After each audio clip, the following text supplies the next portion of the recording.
Biyya Itoophiyaa keessa dubartoonni hedduun qaama ifii gurguraniiti jiraatan.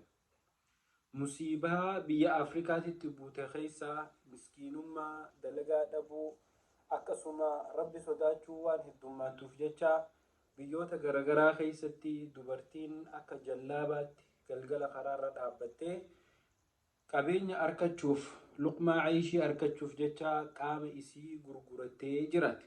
Keessaafuu biyya teenya keessatti dhimmi kun dhimma akka malee ulfaataa fi jabaati. Dubartoonni hedduun haala adda addaatiin baadiyyaarraa gorfamanii fidamanii araada adda addaa keessa seensifamanii qaamni isaanii akka gurguramu taasifaman. Dubartoonni hedduun dalagaadha isinneena jechuun mukaddiraata adda addaatiin namni sammuu garagalchee dalagaa sanitti akka seenan godhan. Akkasuma tan fa'innaa ifiitiin qaama ifii gurgurattee jiraattus hisaaba waan qabdu. Dhimmi kun akka malee biyya teenya keessatti zinaan akka heddummaattu, haraam akka heddummaatu, rabbiin illeen akka nutti dallanuu taasisee jira jechuudha obboleeyyan keenya. Magaalaalee gurguddoo biyya teenyaa keessaa yoo dhaabbatte jalqaba magaalaa Finfinneetirraa eegalee ganda akka jallaabaatti dubartiin halkan yeroo magriibni gee dhaabdee dhiiruma karaa deemtu hunda irratti fiidee na fudhuu gali jettee itti kadhattuutu jira. Magaalaa akkanaa tana keessatti guyyaa kaleemmoo labsiin wahii takka bahuu miidiyaa hawaasaa kanarraa dhageenya. Labsiin sanis dubraa fi dhiirti waraqaa gaa'ilaa takkaanuu sartifikeeta fuudhaa fi heerumaa hin qabne hoteela waliin qabatanii buluu hin dandahanii. Dhiiraa fi dubri tokko waliin hoteela tokko kireeffatanii buluuf jecha waraqaa fuudhaa fi heerumaa qabaachuu qaban waan jettu gara bulchiinsa magaalaa Finfinnee kanarraa as baate.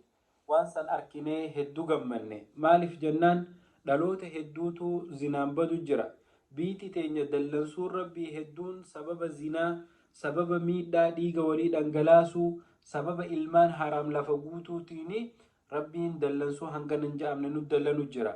Wanni san yoo dhugaa taate bulchiinsi magaalaa Finfinneetii fi mootummaanis akka jabeessitee itti fuuftu gaafanna. Bira dhaabbanna ni deeggarra. Namni waraqaa fuudhaa fi heerumaan qabaanne akka hoteela qabatee waliin hin bulle jechuun waan gaariidha.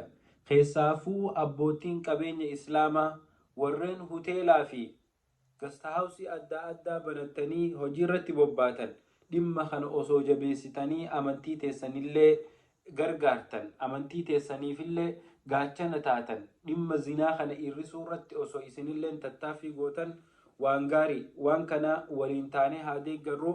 Mootummaanis haa jabaattu, nus haa jabaannu. Akkasitti yoo zinaan biyya teenya keessaa dhabamte rabbiin rizqii adda addaa nuu buusa, roobni nuu rooba, biqiltuun nuu biqilti. Miskiinummaan tunillee nurraa deemti. Rabbiin biyya teenya keessaa zinaa haa dhabamsiisu. Rabbiin warra zinaa keessa jirullee toobachiisee gama isaa haa deebisu. Assalaamu alaikum.